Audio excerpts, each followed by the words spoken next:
This lesson is about subject-verb agreement and verb-tense agreement. Subject-verb agreement, what that basically means is using the correct verb conjugation for the subject. So when you say verb conjugation, if you remember doing this, you probably remember it better from learning foreign languages, where you break down all of the different cases. I go, you go, he, she, or it goes, we go, you all go, they go, and you're seeing how the verb changes depending on the subject. You see there goes with the he, she, and it is the only one that's different.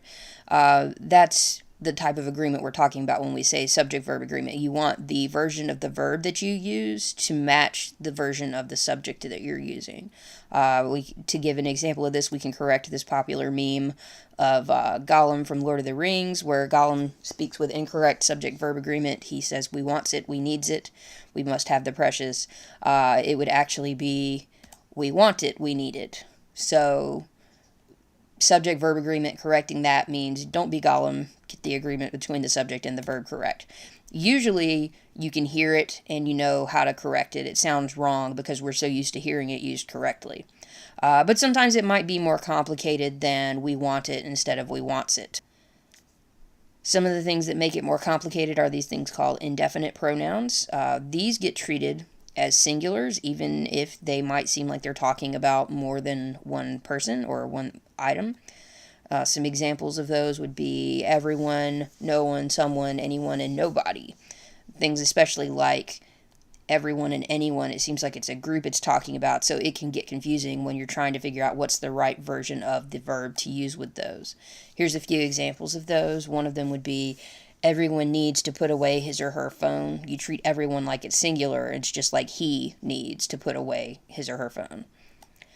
Nobody likes a sore loser.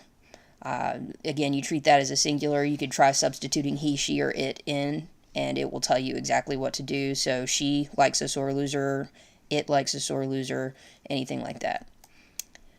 Each phrases are also singular. Each of the houses has a basement. You can see how that would be deceptive since you're talking about multiple houses, but you match the verb to each, not to houses. Neither and either are also singular.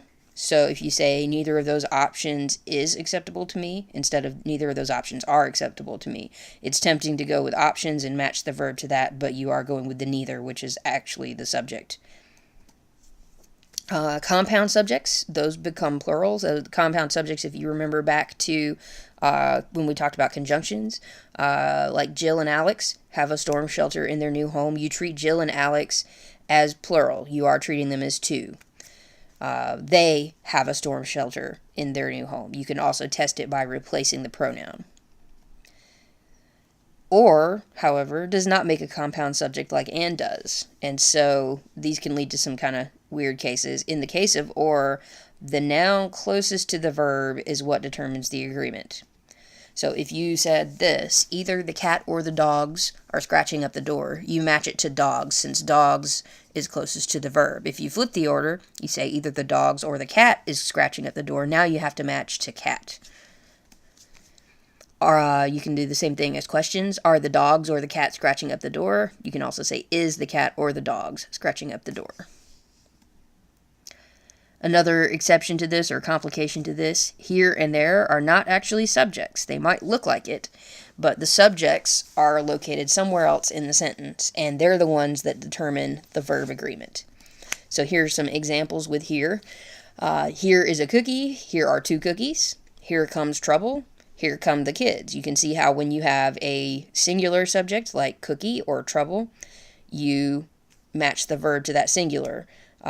You can, when it's plural, two cookies or the kids, then you have verbs that match plural subjects. You can also test these by flipping the order. You could say a cookie is here to check what the verb is supposed to agree with.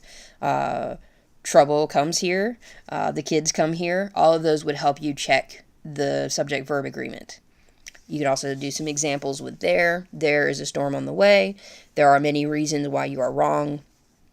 There go my friends. There goes the neighborhood. And again, you could check these by flipping the order. A storm is there. My friends go there. Things like that. One other thing, and we're going to do an entire lesson just on this issue next, but don't get distracted by extra information between the subject and the verb. Here's one example. Mike, who is especially particular about his coffee and only drinks fresh roasted, shade-grown fair trade coffees, refuses to go with us to Starbucks. Now, when you're in doubt, try skipping that extra information to test the agreement. So if you skip all that extra information and just go straight from the subject to the verb, you get Mike refuses to go with us to Starbucks. So that check there of just skipping all that extra information is the best way to figure out your subject-verb agreement when you got a lot of other stuff there to distract you. Okay, so unless there is a verb tense switch essential to the meaning of the sentence, the tenses of the verb should remain consistent. What that means is that unless there is a reason to tell part of a sentence in past tense and part in present, you want to make sure that all the verbs agree with each other, that they're all talking in the same tense. So here's an example of a case where you would have an exception to that, where it's essential to the sentence that part of it be past tense and part be present tense. He is asking for a Voltron toy for Christmas because he has always been a fan of the series. When you say that, he is asking in the present, but he has always been, like throughout his life, a fan of the series. That calls for different tenses, but that is a really unusual case. Most of the time, all of the verbs are going to be in the same tense. There is an example from a practice version of the standardized EPE exam that a lot of students had a hard time with that really illustrates this keeping the verb tenses consistent. So this was the version on the practice test that was actually needing correcting that underlined section. It says, their most valuable piece of equipment proved to be the block and tackle they used to pull the car up from the mud holes and cranking it up steep ascents. So you see the verbs there are green, and the second one there is underlined. That's the one you were supposed to decide, is it correct or does it need to be changed? And you want to keep that verb consistent with the first one, which was pull. And so, because this is another verb in the same sentence and it needs to be in the same tense, it becomes crank instead of cranking. All right, so now you can continue on to the practice questions.